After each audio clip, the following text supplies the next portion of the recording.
पुराणों के अनुसार जब समुद्र मंथन हुआ तो देवताओं और असुरों के बीच अमृत पाने की होड़ में सबसे पहले हलाहल विष निकला।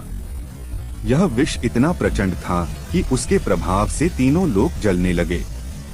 देवता भयभीत होकर भगवान शिव की शरण में पहुँचे। सृष्टि की रक्षा के लिए महादेव ने वह विष अपने कंठ में धारण कर लिया। विष की तीव्र ज्वाला से शिव का शरीर तपने लगा, कंठ नीला पड़ गया और वे नीलकंठ कहलाए। विष की अग्नि को शांत करने के लिए शिव हिमालय की ओर बढ़े।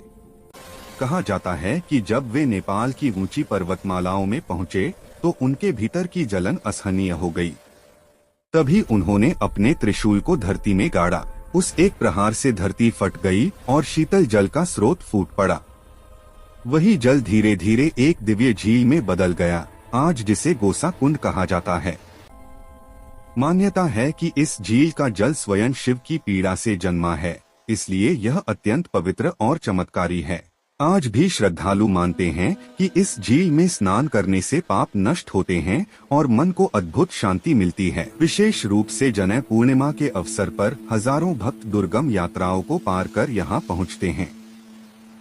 रात के समय गोसा कुंड की सतह पर जब चांदनी पड़ती है तो जल में जैसे त्रिशूल की चमक दिखाई देती है।